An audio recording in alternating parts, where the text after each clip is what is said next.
Hi guys, the title of the title you see on the screen today. Don't forget to like and subscribe and we'll get started. This story begins 2 weeks before the main events, and it took place in the port city of Bern. A girl named Veronica stood at the very edge and waited for the boat to arrive. Then, suddenly, two more ladies approached her. They immediately recognized the girl and asked, "Is she really returning home already?" Veronica replied that this was exactly the case.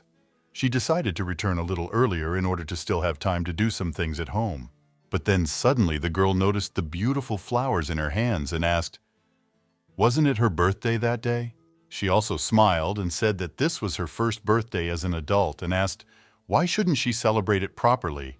She even pulled her by the hand, telling her to go with them to celebrate everything properly, but Veronica tried to move away from her. She didn't know what to do because she also wanted to come to the celebration, but her father was already waiting for her in the church, and so she told the girls about it. As soon as her friends heard this, they immediately became upset and asked, can't he even miss one day of church on her birthday? But Veronica, having said goodbye to them, said that she would definitely come, but later, if of course she could, and asked for forgiveness for how everything turned out. Immediately after this, she ran away in the opposite direction from her friends, and the girls understood perfectly well that she had simply lied to them. Of course, they understood this right away, because absolutely everyone knew how much her father hated Veronica, so she certainly couldn't go to church with him on her birthday. Some even said that since the girl's mother died, he lived only with the church and hated his daughter to such an extent that he even stopped communicating with her. And still the girls did not understand why she left them, smiling as if nothing had happened. One of Veronica's friends even felt a little sorry for her. Another girl, turning back, said that apparently the girl was trying to get love from at least someone, since she couldn't get it from her parents. Of course, anyone would notice that Veronica's behavior showed a clear lack of parental love, so she tried to attract everyone's attention around her. Meanwhile, the girl had already begun to walk past the market, greeting almost every seller because she knew absolutely everyone there. She even stopped briefly next to a man named Benjamin and asked how he was doing. The girl made small talk with older women about the weather and simply said hello to them. One day, when Veronica was passing by one of the saleswomen, she noticed the beautiful flowers in her hands and immediately asked where they were from. The girl smiled and said that these were her mother's flowers and they were her favorites, so she thought that her father would also like them. The woman was very familiar with the situation at Veronica's house and asked in a surprised voice what good she could possibly find in that father. This woman also believed that it would be better for her to just get married quickly, and then she would surely be able to find her happiness. But at that moment, Veronica suddenly heard two men talking behind her. They were talking about some red eyes that scared them a lot. The girl immediately turned to the saleswoman and asked what had happened, and the woman suggested that they were talking about that monster Bahamut again. She didn't understand why everyone was panicking so much, because she was sure that their village was definitely not in any danger. But as soon as Veronica heard about this monster, she immediately asked, is this really the same monster with red eyes? Of course, listening to such scary and terrible stories is a very unpleasant feeling, so, approaching the church, she really hoped that only good things would happen to her that day. She stopped for a moment in front of the entrance and immediately remembered her morning conversation with her father. The man, as always, simply ignored her existence, and Veronica wanted to be near him on her birthday and suggested going to church together. But he didn't even answer. He just slammed the door behind him, as if he lived alone and the girl didn't exist at all. But Veronica tried not to be upset about this, and tried to cheer herself up by saying that if she smiled more and tried harder, then her father would definitely pay attention to her sooner or later. Moreover, that day was her birthday, and she believed that if she waited a little, something very good would definitely happen, and she would finally be happy. Before entering, Veronica also looked around and noticed something very strange for her. The church seemed especially quiet that day. She immediately assumed that everyone was inside, although usually many people waited outside until the service began, so she decided to check by opening the door. Veronica, smiling, went inside and immediately turned to her father, asking if he was there. However, the joyful smile quickly disappeared from her face because she saw something terrible there that shocked her. Veronica even dropped her dear mother's favorite flowers on the ground, because there was only blood and the corpses of beheaded people around. She couldn't utter a single word because she was incredibly surprised.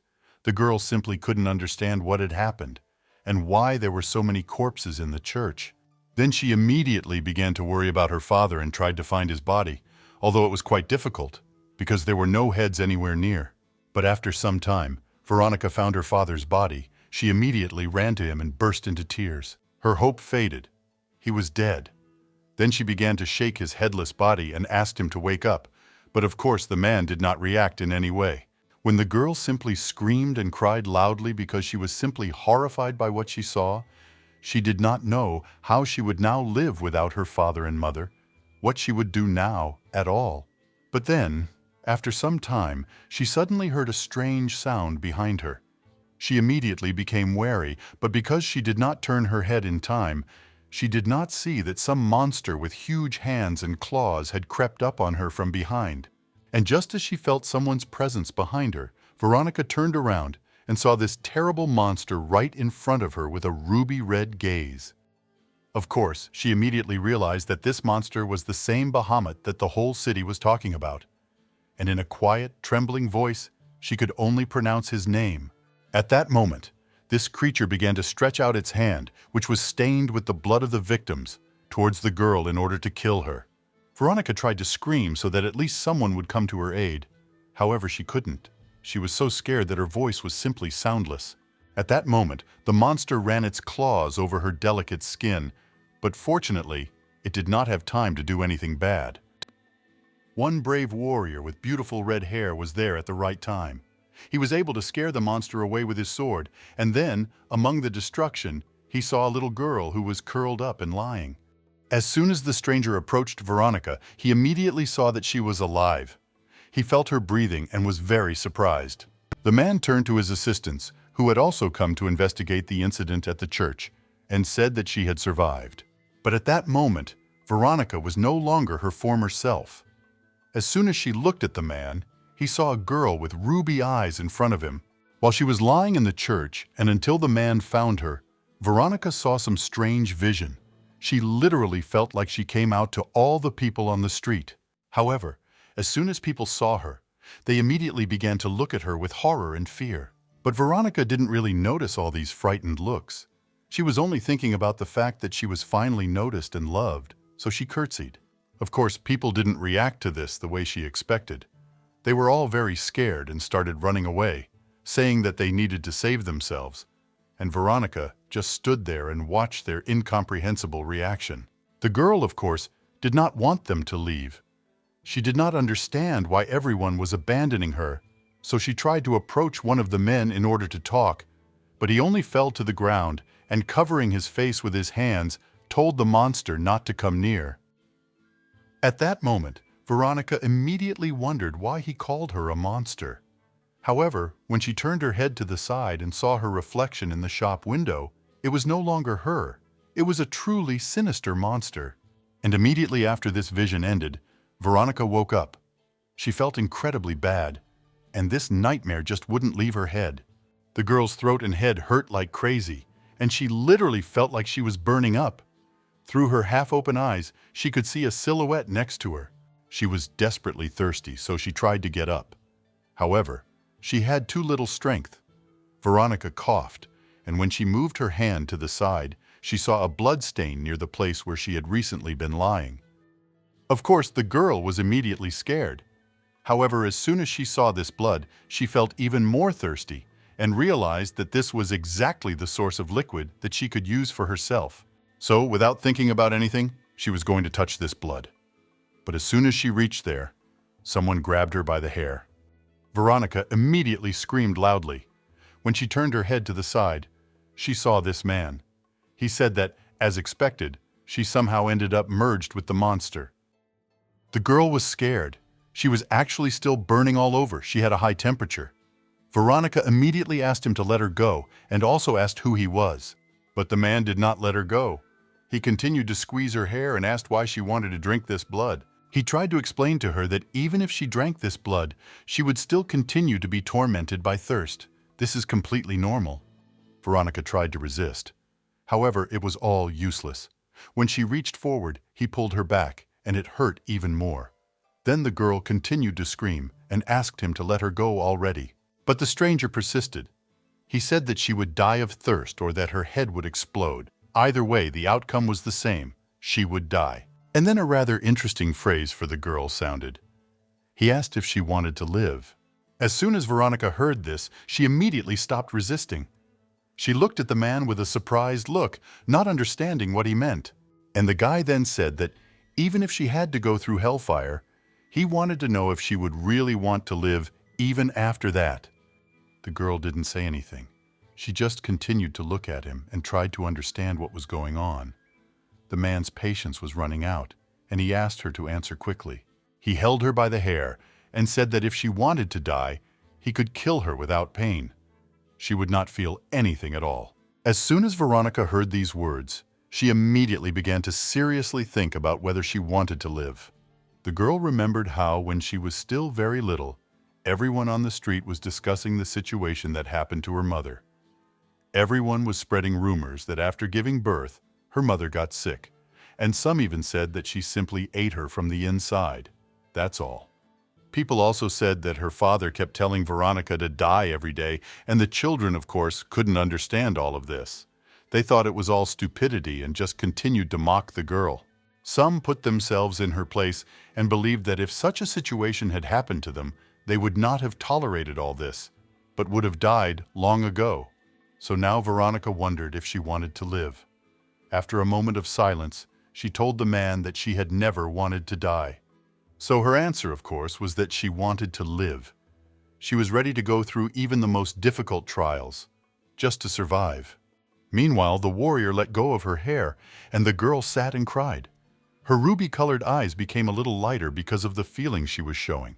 He was silent for a while, and then said that in that case he might help her. He placed his hand on the back of her head, and turning her head straight towards him, said that he could congratulate her on her rebirth into a monster. Veronica didn't have time to answer him anything else, because he moved even closer to her and began to kiss her right on the lips. For a while, of course, she resisted, but soon she stopped, because she began to feel much better. The thirst simply went away. Then she opened her eyes through tears and looked at this man again. She thought that he saved her like a god. Soon their kiss ended, and Veronica was no longer as hot as before. She no longer felt such a strong thirst that she had before. She immediately looked at her body and then turned her gaze to the man. The girl was simply confused, but having collected her thoughts, she still asked what he had just done to her. And the man said in a calm, everyday tone that he had saved her, and now she was a monster. As soon as Veronica heard this, she immediately turned her gaze back to him and asked what he was even saying, because she didn't understand why he even called her a monster. But the man said that they had too little time, so she had to listen very carefully and remember everything. Meanwhile, he had already started to get up on his feet in order to leave. But before he did this, he took off his woolen cape and threw it over her shoulders so that the girl would not freeze anymore. Then, looking Veronica straight in the eyes, he said that she had somehow merged with a monster named Bahamut, and a person who has merged with a monster dies if he does not have holy power. Veronica began to worry, interrupted his words, and asked what he was talking about. Of course, she was incredibly scared, but then she suddenly looked around and remembered what happened before she saw the monster. She said she had recently gone looking for her father, and he had ended up decapitated and lying right there in the church. But now the body was gone. Before the girl could become hysterical, the man looked her straight in the eyes and told her to stop thinking about unnecessary things. He explained that from the moment she turned into a monster, she had to listen only to him and be sure to do whatever he said. Veronica was scared, but she calmed down and didn't cry anymore. She looked at the man with some hope, and at that moment, as he was about to say something, suddenly someone's voice was heard from the broken window, which said that they were not criminals at all. Then another voice was heard, which began to shout loudly, telling him to be quiet, because until an investigation was conducted and everything was checked, he must sit quietly and remain silent. It was a whole guard that came to check the situation that had happened in the church. One of the men asked in surprise, "Were these really all the survivors?" And this is indeed true. Several people who miraculously survived this incident were taken out of the church, and he said that until they find everyone, no one should be released. In fact, this man turned out to be the second in command. His name was Philip, and he was in the Holy Order. After the man gave a few orders, his assistant approached him and asked what they should do if they suddenly found a man who had merged with a monster.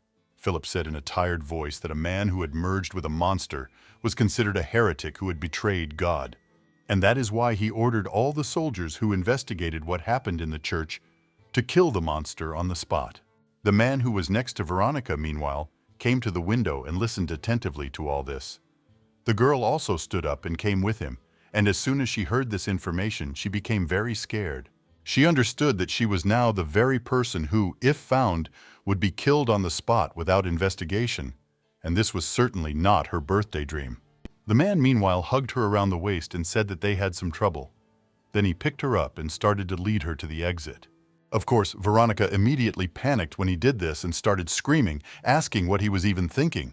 But the guy answered absolutely calmly that from that moment on, she should close her eyes and just remain silent. Otherwise, she would make things worse for herself. He said that if she did not want him to destroy the life he saved, then she should obey his order. Of course, Veronica had no choice but to obey his order. Meanwhile, Philip was talking to the men who had already completely inspected the church. One of his assistants said that there were no more survivors nearby and asked if they should look inside again. Just as Philip was about to say something, a man with red hair came out of the church and said that there was no one else there. The deputy commander immediately turned around and saw him. He, with a smile on his face, said that they had waited after all. Then Philip, waving his hand to his assistant, immediately told him to leave, and he himself greeted Sir Berg and said that they had not seen each other for a long time. The warrior, meanwhile, turned his attention to the tied people who stood in a column and, with their heads down, were silent. He looked at Philip in surprise and asked what this was. The deputy commander replied that these were the survivors of the city. He also explained that this was a normal procedure to check for fusion with a monster, so he didn't need to pay attention to it at all.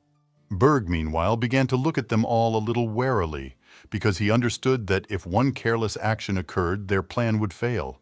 But then suddenly, with a mocking voice, he turned to the deputy commander and asked, "Does a man like him really not know that a man fused with a monster has red eyes?" As soon as Veronica heard about this, she immediately opened her eyes, but then quickly realized that she had made a mistake and closed them. She could not believe that her eyes were red too, because she had not seen it until that moment.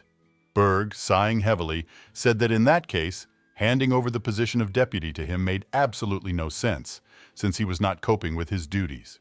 The man, of course, was very irritated by this guy, so he smiled and asked Berg not to imagine that it was he who handed over this position to him.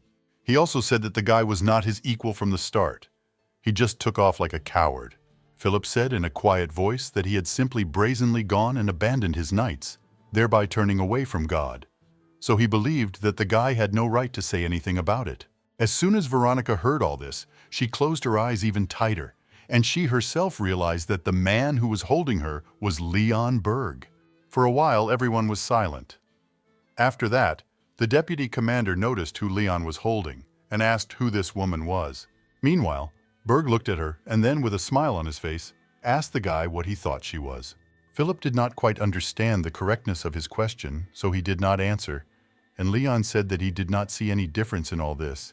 He also said that let the fallen son screw her father with a woman and roll further into the abyss. Now God will not be able to tell him anything, so he did not see any problem in being next to some girl. Philip, hearing this, immediately became indignant. He began to shout at the boy, asking how someone who had given himself to God could indulge in carnal desires, but Leon wasn't listening to him anymore. He just turned around and started to leave, completely ignoring the guy's words. Finally, unable to contain his emotions, the deputy commander shouted to the whole street that his God would certainly never be able to forgive him for this. Quite a lot of time had passed since then. It was already completely dark outside, and Leon brought the girl to some hut in the forest. She sat and shivered from the cold, and also demanded that he finally let her go. Leon, hearing these indignations, was very surprised and said that he had saved her twice, and now she treated him like a criminal.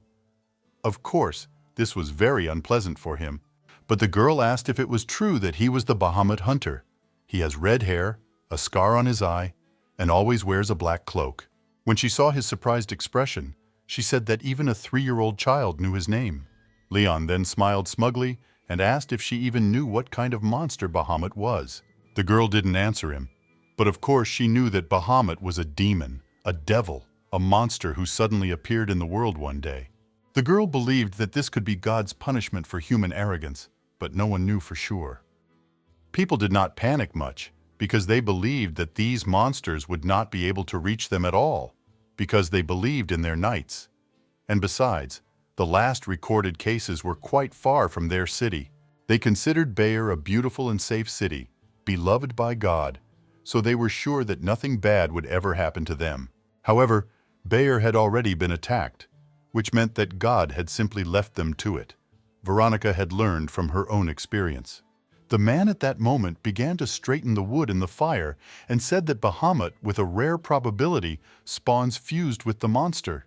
And if a person does not have holy power, then he merges with Bahamut. His mind connects with this monster, and soon he simply goes crazy and dies. In order to survive, you need to constantly replenish your holy power, and that is why the man had to kiss the girl. In this way, he transferred this power to her. The man said that she was still alive only because he gave her part of his power, but Veronica did not listen to him to the end, and interrupting asked, "Why?" When he heard this question, he was very surprised because he did not understand at all why she was asking this, but the girl continued to speak. Veronica, lowering her head, said that he was a monster hunter, and those knights said that it was necessary to kill all the people who were fused with the monster. So she looked him straight in the eyes after that and asked him why he decided to save her. At that moment, the guy didn't answer. In fact, sometime before all this happened, he was standing near the church and just happened to see this very Bahamut. He looked into those angry eyes and saw only bloodlust there. The man quickly pushed those unpleasant memories away from himself because he didn't want to burden himself even more. So Leon didn't answer her question for a while. Veronica was about to say something and change the subject, but he still spoke to her. He stood up and, walking away from the fire, said that she herself had asked to save her, so he did not understand the essence of her question. But after that, he suddenly walked up to her and, looking straight into her red eyes, said that he believed that only she could put an end to all this disaster. Veronica immediately became frightened when she heard these words and in a trembling voice asked what it all meant. Not waiting for an answer from Leon, she lowered her head and said that she had never even held a sword in her hands in her life, so she was certainly far from such a great cause. She immediately began to push the man away from her, because she did not like how close he sometimes came. But Leon continued to hold his hand on her head and said that he did not ask her to do anything great. He said that she would just do what he told her, and then maybe things would really work out for them. Soon after, they continued their dialogue, with the man taking his drink and saying that she may have heard before, but Bahamut can actually reproduce by laying eggs and eating human brains. And having eaten one city, it lays eggs in a quantity equal to the number of inhabitants. Having eaten one state, it multiplies throughout the entire country. Their hope was that if they killed one, its offspring would also die, and so this could greatly help them in their mission. Knowing this, he came to one very important hypothesis and suggested that perhaps all the monsters that swept the southern continent originated from just one.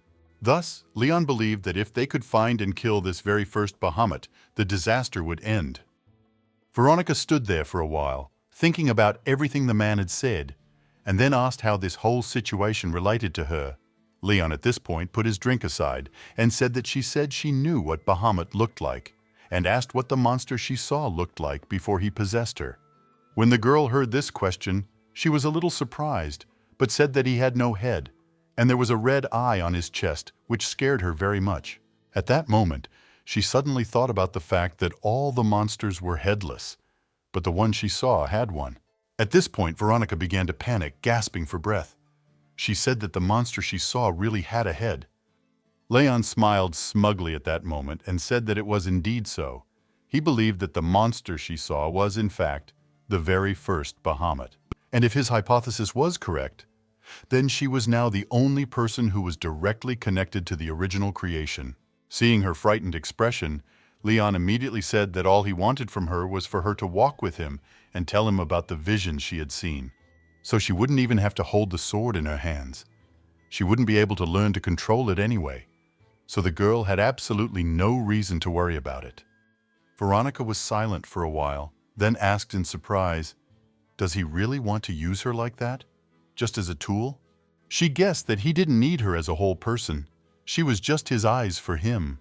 Leon was already tired of all these questions and conversations, so he smiled and said that she was not as stupid as she seemed at the very beginning.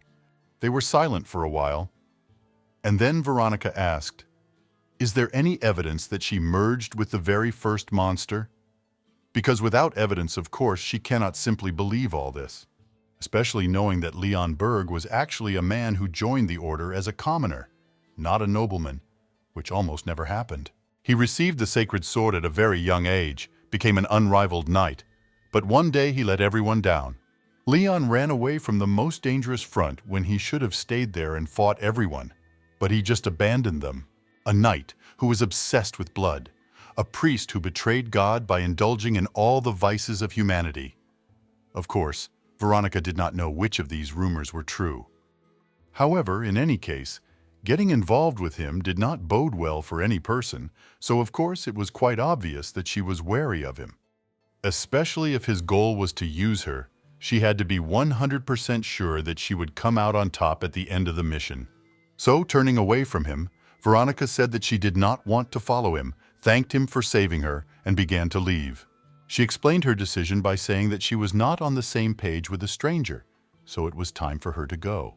But at that moment, as she was about to approach the door, she suddenly felt very strange. Her heart began to hurt badly and beat quickly. The girl had never felt this before. Veronica couldn't even stay on her feet. She just fell to the ground and screamed, breathing heavily. Leon was completely calm at this moment. He slowly approached her and said that he had completely forgotten to mention one very important detail. Sitting down at the same level as the girl, he said that she could not refuse all this. She had only two choices. Either her head would explode if she refused to cooperate, or she would go with him. Leon smiled happily and asked, "Did she really need more proof?" Without waiting for an answer, he took his sharp sword out of its sheath and, cutting a small area of skin on her neck, put it aside.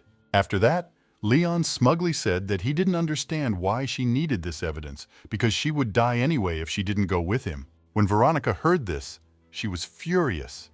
She felt a little better, but she started yelling at him, saying that he should protect the weak, not kidnap them and threaten them. But Leon calmed her down at that moment. He put his hand on her face and said that apparently she still didn't understand anything at all. He said that as of yesterday, she was no longer weak. She was now Bahamut, a monster that devoured people alive by eating their brains. When Veronica heard this, she could not hold back her tears. She looked at him with a sad look and realized that God was no more. At that moment, Leon touched his forehead to hers and said in a quiet voice that she herself said that she wanted to live. So he did not understand why she was so stubborn now. The girl closed her eyes and began to cry even harder. She understood that this man who saved her instead of the disappeared God was not at all who he claimed to be. Veronica cried, screamed, and told him to go back to hell, but the man smiled and began kissing her on the lips again, and said that in that case they would go there together because now they were connected and one. When the next morning came, the man got a horse for them and began loading it with various things in order to set off on their journey. Before mounting his horse, he turned to Veronica and said that, as he had said the previous evening, all he wanted from her was a simple, ordinary thing. From this moment on, as soon as she starts hallucinating or something strange or unusual happens, she must definitely tell him about it and tell him all the details. But when there was no answer from Veronica, he became wary, and turning to the side, saw that she was standing very far from him, leaning her hands against herself because of the cold. Meanwhile, she simply stood and looked somewhere into the distance, not understanding what she should do in such a situation. The girl did not understand why, when everything had decided to collapse in an instant, it was she who had such a terrible situation happen to her. Veronica was getting colder with each passing minute because the frost was quite strong. But Leon, who noticed this, came up to the girl from behind and threw his woolen cape over her so that she would not freeze to death. She immediately began to remove his cape and asked if he was really going to try that hard for the monster. Leon began to put her jacket on again and said that of course she was a monster, but he needed her and it was a forced job. When Veronica heard this, you were very surprised. This time she did not take off her cape, but only looked at how the man went back to the horses in order to continue loading things onto them. Whatever his intentions, he still needed her, and the girl had to use this in order to survive herself. While she was alive and could change something, she had to do it. Therefore, without thinking twice, Veronica also went to the horse, because they already had to leave. Several days passed from that moment, and they arrived in the city of Asseldorf, which was located near the city of Bayer. As soon as they arrived in this city, the sun was already setting outside. The man said that they would stop there for the night, because they had been traveling for a very long time and needed rest. As soon as they entered the special room he had rented, he warned her that there was great chaos outside due to the refugees. Therefore, he told her not to go out under any circumstances. The girl, of course, was upset about this. After all, since she was in a new city, she wanted to see it. But then, suddenly, when she was standing near the window, she felt some strong, strange smell. She didn't understand where this smell was coming from. However, she guessed that it was very similar to the scent of blood. She was about to go forward when suddenly he came up to her and quietly touched her neck. The girl was incredibly scared. She immediately removed his hand and, looking at the man, asked what he was doing. Leon, as if nothing had happened, replied that she still had a scar. Therefore, having given her one thing, he asked her to thoroughly smear the medicine there. He explained that the holy power he had given her was needed to maintain her mind, and it could not heal even the most basic wounds. So it was best for her to take care of herself. As soon as the man mentioned divine power, Veronica immediately remembered the kiss that happened between them, and because of this, she felt awkward, and her whole face turned red. But as soon as she looked at the man, she couldn't even see a single emotion on his face. She didn't understand at all what he was thinking about. At first he was so scary, but while they were on the road, he was very caring towards her. When she needed to get off the horse, he held her by the waist and helped her do it carefully. And when they lit a fire, he cooked her food and kept asking if she was cold, and when it turned out that she was cold, he gave her his fur coat. He also gave her a sleeping bag, but when Veronica saw it, she immediately said that they only had one, and she didn't understand where he would sleep then. The man said that this sleeping bag was indeed the only one, and he gave it to her. Veronica understood that for forced kindness, it was too many pleasant actions. At that moment, she remembered the words of some girls she had heard. They said that when men behave too politely, one should always suspect their evil intentions. Of course, many girls considered men to be very cunning creatures who are ready to do even immoral things for their own benefit. So when he sat down on the bed, the girl said that she would like to clarify something with him just in case. When he looked at her, Veronica asked if it was true that they shouldn't sleep in the same bed, because in fact she really didn't want that.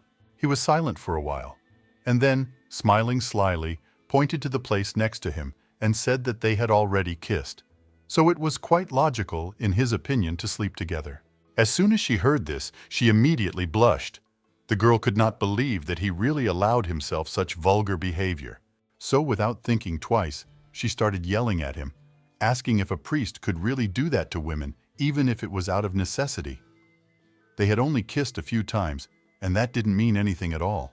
Leon continued to smile and asked if she was the kind of person who would repent before God for kissing a 10-year-old. The girl, indignant, said that she was actually 20 and already quite an adult, so she would like him to show at least a little respect towards her. Leon, of course, ignored her and turned the conversation into a joke, saying that she was certainly an adult. Veronica, having gathered her courage at that moment, said that, by the way, when they kissed together, he also responded to her kiss. So she did not understand what all these nagging and complaints on his part were about now. The man, hearing this, immediately smiled and said that she was indeed quite his type, and if it weren't for the whole situation that had happened, then perhaps he would also want to get to know her. Veronica immediately turned away from him and said that she didn't know that priests could also have their preferences in women. Leon replied that in fact, half of the bastards in the chart were children of priests, so she needed to be more knowledgeable on the subject. Veronica then sighed heavily, said that they were holy people, and that was why this whole situation simply disgusted her, and she did not want to continue this terrible conversation, which only made her more upset. But the man said that he actually thinks so too. It's pretty disgusting and vile. So Leon got up from his seat and told her to go wash up and rest while he looked around and let her have some time alone. After that, the man went out the door and started to leave, and Veronica just stood there for a while and looked at the place where he had been sitting, and also concluded that this man was quite strange to her, and she did not understand him at all. Several hours had passed since then. After a short walk, the man had already returned to the room, and together with Veronica, they finally lay down in the same bed. Although the girl fell asleep quite quickly, it was the most terrible dream. She had some kind of nightmare, and she kept fidgeting on the bed and whispering something. Veronica dreamed that she was on a big mountain and saw a golden city. The girl immediately became scared when she realized what it was. She tried to wake herself up so she wouldn't see it anymore, because she didn't want all this. But at that moment, a man suddenly appeared behind her. He grabbed her leg and was covered in blood. This man addressed her and called the girl a monster. When Veronica heard this, she didn't react the way she expected. She just smiled and thought that it was all really delicious. In fact, she had killed all these people before and fed on their blood. Immediately after that, she woke up. The girl sat up in bed, and her breathing was rapid, as was her heartbeat. She was still head over heels in that terrible dream. Veronica suddenly thought that she had definitely eaten a person, but all this was not enough for her. She touched her lips, which in her dream were wet with blood, but in life they were dry. After this, the girl slowly turned to Leon, who was lying and sleeping peacefully next to her. She thought that if she waited a little longer, she would be able to enjoy his beautiful blood. So she leaned closer to him and straightened his neck so that it would be convenient for her to bite. Her eyes lit up with thirst. She was already anticipating the wonderful taste of blood that could be in her mouth in a few seconds. But then suddenly she clenched her hand into a fist so that her nails cut into her palm, and turning to herself, she asked, "What am I doing anyway?" Veronica was well aware that she was not a monster. She was a human being, and she shouldn't do all this. So when she realized that she had just wanted to kill her partner, it horrified her. She immediately got off his body and started crying loudly. In fact, she felt just awful because she didn't want to kill him. However, the thirst still felt just unreal. As soon as Veronica was about to get out of bed, Leon woke up and, quickly taking her head, pulled her to himself and kissed her on the lips. The girl did not expect this, so she was very surprised. However, after a short kiss, the man looked into her eyes and, smiling, said that they simply did not allow him to sleep peacefully. Veronica at that moment felt much better. The thirst that had been unbearable for her a few minutes ago had already passed. She then turned to the man in a quiet voice and said that her heart was hurting too much, and at that moment she was not herself, but that very Bahamut. Veronica said that she stood on the edge of a cliff and looked at the city, which shone like gold, and at that moment she felt an unbearable hunger. Veronica said that the blood of the dying paladin, who for some reason was lying under her feet, seemed so delicious to her, and so she simply took and ate this very paladin. As soon as she started telling all this, she immediately burst into tears. But then Leon suddenly put his hand on her shoulder and said that it wasn't her at all. He sat on the bed and, hugging her, said that she had done nothing wrong, so she shouldn't be so nervous and worried. At this moment, Veronica began to cry even more. She was in great hysterics because she remembered the words of her father when he was drunk. Immediately after his wife's death, the man became an alcoholic and said that it was all her fault. Her mother had been so healthy before she became pregnant with Veronica, so he believed that she was the one who killed his wife. He even forbade her to cry when he scolded the girl, because he said that she was only pretending to be pathetic. But in reality, Veronica did not understand why her father behaved this way with her, and why he blamed her for her mother's death. At some point, she herself already believed it. Then suddenly Leon saw what state she was in, so he took and squeezed her hand tightly so that she could feel his skin on hers. He looked her straight in the eye and asked her why she was holding back, and advised her to just let it go and move on with her life. As soon as Veronica heard this, she immediately smiled. But it was rather strange, because all her life she had been waiting for these words from her father, that she was not guilty of anything, and that she should let go of this situation, leaving it in the past. And now she suddenly heard these words from an unfamiliar and to some extent frightening person. Veronica was silent for a while. Then she put her other hand on his and said that she would very much like him to help her somehow in that case. The girl also laid her head on these hands and, crying even harder, said that she really couldn't stand it like this. When the man heard this, he was surprised because before this, Veronica showed herself as a strong person who would not just cry like that. However, now she gave in to emotions, and for him this was unusual. In reality, Veronica felt as if she was burning alive. She could feel the heat and the trembling air. Of all the things left to her, the only thing that was cold was Leon. So, without thinking twice, she kissed him again on the lips in order to calm the heat inside her. And she realized that he was not leaving, and she could not leave, so they were the only ones left with each other. In fact, this thought even began to make her periodically feel as if they were the only ones left in this lost world. Soon after everything calmed down, Veronica fell asleep quite quickly, and Leon sat and thought about the words she had said. He thought about that golden city and the paladin. He also assumed that if Bahamut's ultimate goal was the sacred naked lineage in the map, then that was the worst possible combination of events that could happen.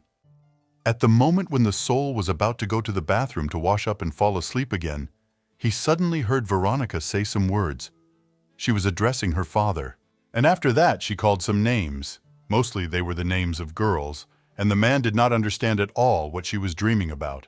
However, he assumed that most likely she saw her loved ones in her dream, and that is why so many emotions formed in her that she simply could not restrain, and therefore began to talk.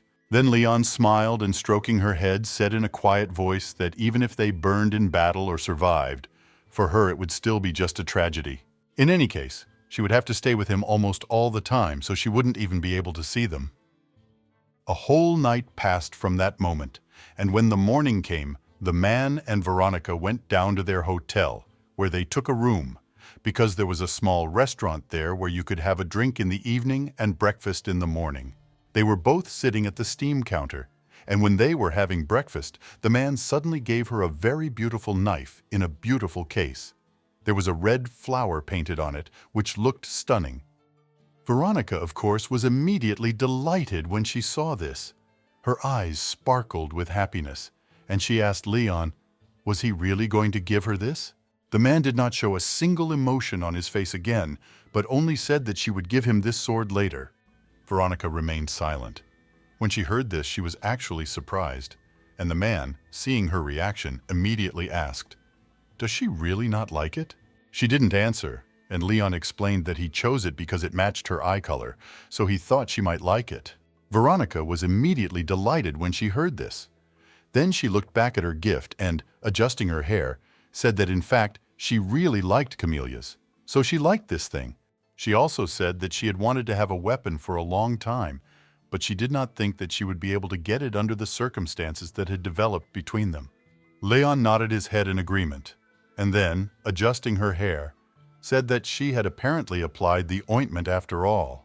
As soon as he saw this scar, he was immediately convinced of the correctness of his judgments, because the ointment had not yet been completely absorbed.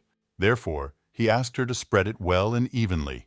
Otherwise, there would be absolutely no use from this ointment. Veronica felt very awkward again. Even her ears turned red. And after that, smiling, she looked at him and asked, was he really specially trained in those phrases that also confuse people? At this point, quite a lot of people had already gathered.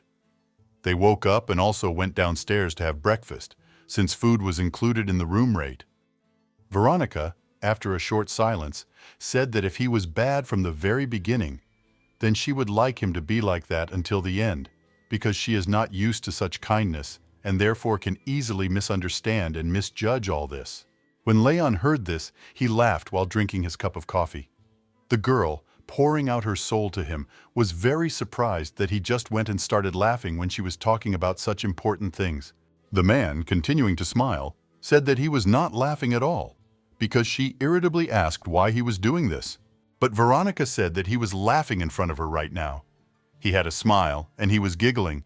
But the man, turning away from her, said that he always looked like that, so he didn't understand why she was making all these claims. The people who were sitting nearby and heard all this information immediately began to smile. They thought this couple was very cute, and even thought that they were in great love. After their argument ended, Leon smiled and asked her to stop being angry and eat at least a little. He also said that she had used a lot of her powers last night, so she must have been pretty hungry since then. As soon as Veronica heard this, she immediately blushed again. She didn't think he would want to remember what happened between them last night, and because of this, she felt very uncomfortable. Therefore, quickly turning away from him, she said in a loud and confident voice that she would not eat, and if he continued to tease her like this, then she would stop communicating and talking to him in any way. Smiling, the man asked, "Is this really true?" But Veronica continued to insist on her own and sat with her back to him, thereby confirming her position. However, their awkward silence was suddenly interrupted by an even more terrible incident. The girl's stomach suddenly began to rumble loudly, and she immediately covered her face with her hands because it was too embarrassing and shameful for her. Leon giggled, covering his mouth with his hand so as not to anger her too much, but then said that this food was specially for her, so she could eat it without being embarrassed.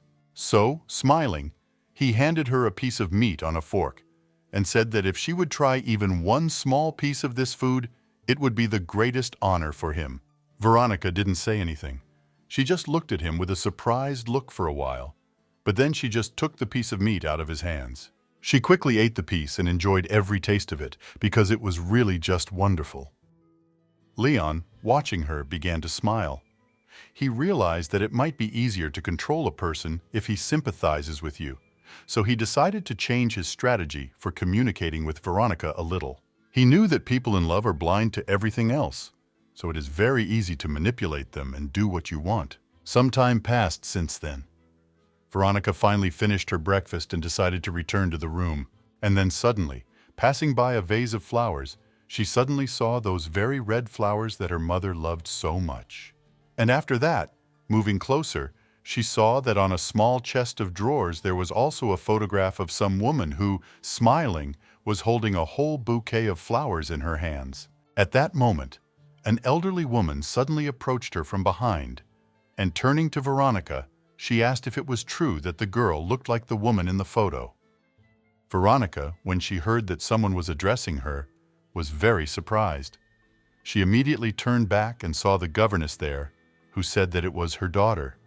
The woman also said that she is exactly the same age as Veronica. She got married and lives in Karta. She is pregnant, but the woman cannot visit her because it is too far. Of course, the governess was incredibly upset that her own daughter had gone so far away. However, she still believed that the most important thing was for her to be truly happy. When Veronica heard this story, she was very surprised, because she really did look incredibly similar to the woman in the photo. Lost in thought, she smiled and told the governess that they must love their daughter very much, since they were so worried and since they had hung her photograph in the hotel. The woman did not answer this question, but only smiled and asked if it was true that the man who was with her was her husband. She also said that he brought so many things that it reminded her very much of an escape for love, but Veronica immediately blushed. All she tried to stop the governess and said that this was not so at all. Of course, the maid didn't believe her at all and decided to insist on her own, but after that, she put her hand on the girl's shoulder and said that the most important thing was that she didn't go too far. She also told her to think about her parents, who would miss her very much, because she was familiar with this situation like no one else. But at that moment, the woman suddenly saw Veronica's tears start to flow. She immediately became afraid that she had done something wrong and asked if everything was okay. The girl quickly began to wipe away her tears and said that everything was fine. She just missed her mother too. But the woman said that there was nothing normal about it, because tears do not just appear. She also advised not to keep everything inside and to cry more often if she wanted to, because it could harm her health if she did not release her emotions. She also asked with irritation where her husband was at a time when she needed the support of her loved ones more than anything else in the world. At that moment, Veronica raised her head and saw Leon, who had just gotten up from the dining room. The governess, when she followed her gaze, immediately smiled and said that he had already arrived after all. After that, she brought him closer to Veronica and said that in that case they should remain alone. But before she left, she put Veronica's hand in his and told them to hold hands because that's what spouses are supposed to do. Veronica quickly tried to remove her hand and said that it was not her husband at all. However, she did not even have time to finish the sentence. And all because Leon quickly squeezed her hand and only looked into her eyes. Thus they stood for some time and were silent. Before leaving for good, the maid smiled and told Veronica that they would talk later if possible, and also advised her not to be upset anymore, because everything would be fine. But Veronica was no longer listening to her. She just looked at Leon and was silent. She immediately felt awkward about what had happened. In order to ease their tense atmosphere, the man intertwined his hand with hers and asked with a smile on his face if he had now become her husband too. And he also asked how long she was going to hold his hand. As soon as Veronica heard this, she immediately pulled her hand away and said that he had grabbed it himself. And anyway, she hadn't told this governess that he was her husband. But at that moment, the girl suddenly felt unwell. She felt a pain in her chest and her breathing quickened. Her eyes immediately became as if empty. She did not understand what was happening and was very scared. The smile on Leon's face immediately disappeared. He came closer to her and, putting his hand on her shoulder, asked what had happened. Veronica at that moment began to tremble all over. She said that she had some strange feeling. She really felt some sensation, but she did not understand what it was connected with. But then suddenly, the girl understood. She looked Leon straight in the eyes and said that it was all Bahamut. Her voice suddenly began to tremble. She asked the man how Bahamut was able to get to Axedorf. In fact, this was indeed true. Many headless monsters were already in the city, and they were getting closer. At that moment, the monsters had already begun to creep into people's homes. Many ran away screaming and tried to save themselves. However, many were also killed. People begged for help and screamed loudly because they did not want to die. They thought that the Bahamuts would not reach them, but somehow it still happened. Veronica and Leon immediately went outside to check out the situation. As soon as they saw all the chaos that was happening around them, they were very surprised. Veronica asked the man in a trembling voice how they had managed to break through, since the wall was very high and well guarded, so that such unforeseen situations would not happen. But at that moment, she suddenly saw a small red eye which was located on the chest of one of the Bahamuts, directed straight at her. The girl immediately assumed that he noticed her. She only thought about the fact that she had managed to hide and did not understand how this Bahamut had managed to find her right away. But at that moment, Veronica felt very strange again. She felt the presence of those eyes just everywhere and wanted to curl up like a little ball so that there would be no more of this feeling. Then she took Leon by the sleeve and, pulling him aside, said that he was in the dungeon. She definitely felt that he had made his way through the sewers, like all the other monsters. The man was silent for a while and analyzed the situation, and then asked how many of them there were. Veronica felt very bad. She was very afraid and said in a trembling voice that she did not know. However, if all these sensations that she felt were from the main Bahamut, then they were quite enough to fill the entire city. It was indeed like this. More and more monsters were approaching the city center to kill people. Veronica finally plucked up her courage. She started running somewhere to the side and told the man that they needed to inform the nightly order about this whole situation as soon as possible. But then she suddenly realized that as soon as the order arrived, they would consider the people who had merged with the monsters to be traitors to God and would simply kill her. This made her even more confused, but they had managed to escape from Bane unnoticed. So she believed that they should succeed this time too, since they had no other choice to save Axedorf. At that moment, Leon looked at the girl and saw all these experiences on her face. He was silent for a while. And after that he asked, "Does she really think that the order will listen to their order?" Veronica, hearing about this, immediately looked at him in surprise. and the man explained that if they waited for the knights, it would be too late. This problem had to be solved inside the city.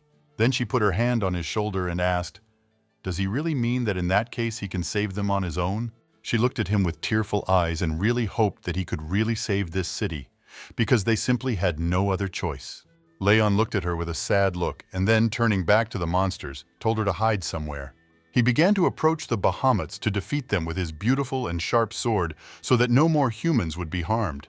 Veronica stood there for a while and watched him go, and also really hoped that now everything would be okay and that everything would work out for them. She was sure that everything would go well, because this was Leon Berg, the best warrior. As soon as the man went into battle, he immediately teamed up with the knights who were from the city. They had to check the walls so that not a single animal could hide. They believed that if they could defend the walls, the battle would be won, so they immediately had to raise the drawbridge. Meanwhile, Leon continued to fight the monsters, and Veronica, hiding around the corner, saw some people. They were also with children, and she led them somewhere in the other direction from the Bahamuts, saying that it would be safe there. Therefore, she ordered them not to leave there under any circumstances. As soon as she was about to go with them, Leon grabbed her by the collar from behind and pulled her towards him. The girl was so surprised that she wanted to scream, but as soon as she saw him, she did not do so. She just got angry at the man and asked what he was doing because they needed to evacuate people, and he was just getting in the way. Smiling, the man told her to stop with her noble work and rather go and bring their things. As soon as Veronica heard this, she was very surprised and asked what he was saying, because there were still plenty of these monsters. Leon, returning back to the center, said that the bridges would be raised very soon, and they still did not know how Bahamut got in.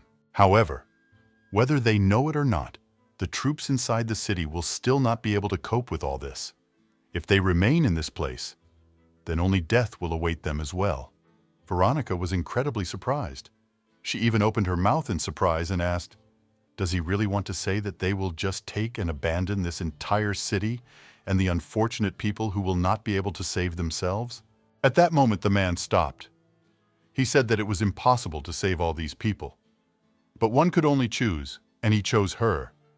So he asked her to immediately go upstairs and take all the things. Leon explained that he had bet on her more than on Byron in this city, so her life was much more important than saving everyone else. Veronica was hysterical. She wanted to cry and said that she did not understand how they could just take and abandon living people to certain death. However, at that moment she felt ill. The man took her by the shoulders to calm her down a little, and looking straight into her eyes, said that she was obliged to obey his orders unquestioningly, so she had no choice. Veronica really had no choice, so she obeyed his order, went upstairs, and took the bag with their things. The girl tried to move quickly, but there were a lot of things, and the bag was heavy. And besides, she was in a porch, so she had to stop for a while to catch her breath. And then suddenly, when she was going down the stairs, she accidentally tripped because she wasn't looking down, so she flew straight to the ground along with the bag. Veronica immediately felt a strong pain in her ankle. She looked back and saw that she had sprained it badly. Because of this, she could not get up for some time. After that, she touched her hand, which she also bruised. Her whole body reflected pain. The girl wanted to cry again, but she gathered her strength and did not do it. She knew she had to move as quickly as possible because this man was standing outside the hotel, protecting her with his bare hands, and she couldn't even manage to get down as quickly as possible. Veronica began to lean against the wall and slowly get to her feet, thinking that she really wanted to live, so she had to fight for this life. With small steps, she took the bag back into her hands and began to move. She knew she had to survive, so she was going to fight. As soon as the girl went down, she saw the surprised looks of the men who came out from behind the dining room. Seeing her, they asked in surprise, was she really going to go out into the street right now? Veronica ignored their words. She was going to move on. However, these men blocked her exit and asked if she had gone crazy by chance. The girl stopped and said that someone was already waiting for her outside. She would quickly come out so that it would not be dangerous for them inside. At this point, some of the hotel residents immediately went to the windows and asked, "Is it really she with the man who was now fighting outside?" Also, one of the girls recognized that it was Leon Berg. Then suddenly the guy shouted and, pointing his finger at Veronica, said that no one should let this woman out. He noticed her luggage and said that they wanted to run away, since she had taken a whole bag with her. The people immediately began to be indignant. They could not believe that the Knight of God decided to abandon them and simply run away, and they gave very large donations to the temple every week so that they could be protected. They didn't understand who would ultimately protect them if he left now with this girl. Veronica didn't know what to do. She wanted to somehow persuade these people, but it was all useless. At that moment, the governess came down to her. She took the girl by the hand and looked at her with a very sad look. Veronica did not understand what she was doing,